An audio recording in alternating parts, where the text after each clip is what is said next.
আর এই বিজেপি, এই ভারতীয় জনতা পার্টি, তার যে ছোট ছোট নেতারা আজকাল বড় বড় কথা বলছে, তাদেরকে একটা কথা বলে দিই যে শুভেন্দু অধিকারী মাথায় রাখবেন যে মমতা বন্দ্যোপাধ্যায় একটা মহিরুহ, তিনি একটা বিশাল বড় বটবৃক্ষ, আর আপনি হচ্ছেন একটা ছোট ফল, যেই ফলটা ওই গাছ থেকেই পড়েছে।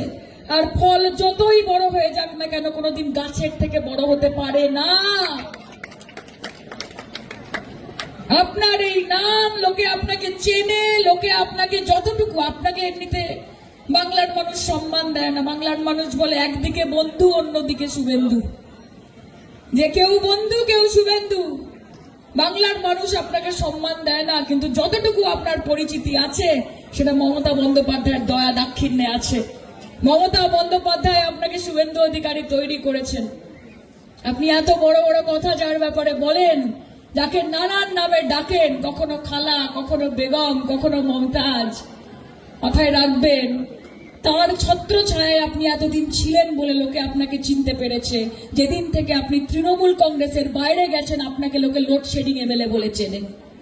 আপনি লোডশেডিং এমএলএ, আপনি লোডশেডিং মাস্টার। আপনি বিরোধী দলনেতা নন। আপনি দেশের যে কোনোখানে যান, রাজ্যের যে কোনোখানে যান, আপনাকে লোককে ডেকে ডেকে বলতে হয় যে আমি শুভেন্দু অধিকারী, আমি বিরোধী দলনেতা পশ্চিমবঙ্গের। কেউ চেনে না আপনাকে। তাই যতটুকু সম্মান রয়েছে সেই সম্মানটুকু হাতে রাখুন। সামনে খেলা আছে, ভয়ঙ্কর খেলা নেই, ভালোবাসার খেলা আছে, উন্নয়নের খেলা আছে। আমরা খেলবো, আমরা জিতবো। আর মা বোনেরা যদি সাথে থাকে তাহলে আমাদের কোনো চিন্তার কারণ নেই। আজকে আমি নীলাবতী দিদিকে বলছিলাম যে আজকে আমরা হাঁটছি দিদি, আমরা তো এসআইআর এর বিরোধিতা করছি না। এসআইআর এর বিরোধিতা আমরা করি না।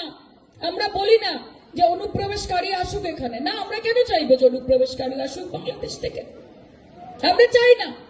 কিন্তু যেটা মলয়দা বলেছে, যেটা আশিসদা বলেছে, যে একজন ভোটার, একজন বৈধ ভোটার যদি পশ্চিমবঙ্গ থেকে বাদ যায় তাহলে এই আন্দোলন আরো বৃহত্তর আকার ধারণ করবে। আজকে যাদের ভোটে 2021-এর নির্বাচন হয়েছে, আজকে যাদের ভোটে 2019-এ নরেন্দ্র মোদী প্রধানমন্ত্রী হয়েছে, আজকে যাদের ভোটে 2024-এ নরেন্দ্র মোদী প্রধানমন্ত্রী হয়েছে, যদি তাদের ভোট বাতিল হয় তাহলে নরেন্দ্র মোদীর প্রধানমন্ত্রিত্ব বাতিল হওয়া উচিত। ঠিক কিনা? আমি ভোট দিয়েছি তোমায়, তোমায় ভোট দিয়ে বানালাম প্রধানমন্ত্রী। তুমি কালকে এসে বলছো যে আমার ভোট বাতিল, তাহলে তুমি কি করে প্রধানমন্ত্রী থাকবে বাবু? তুমি কি করে থাকবে? একটা সময় ছিল যখন জনতা ঠিক করতো যে সরকার কার হবে। একটা সময় ছিল যখন জনতা ঠিক করতো যে দেশের প্রধানমন্ত্রী কে হবে, দেশের স্বরাষ্ট্রমন্ত্রী কে হবে, দেশের বিদেশ মন্ত্রী কে হবে। জনতা ঠিক করতো কার সরকার হবে। আর নরেন্দ্র মোদীর শাসনকালে, বিজেপির শাসনকালে এখন সরকার ঠিক করছে যে ভোটার কে হবে। এটা চলতে দেওয়া যায়? চলতে দেওয়া যায়? আজকে যে মস্তুরা খাতুন, তার বাড়িতে আমি এখন যাব।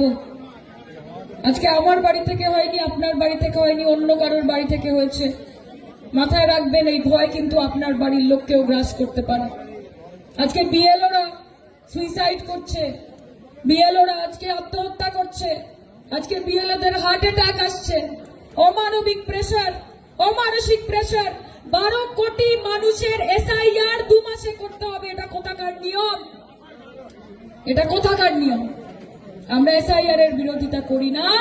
আমরা বিরোধিতা করি যে এইরকম ভাবে, আমরা বিরোধিতা করি যে এরকম ভাবে এত তাড়াহুড়ো করে যেন এসআইআর করানো হয়।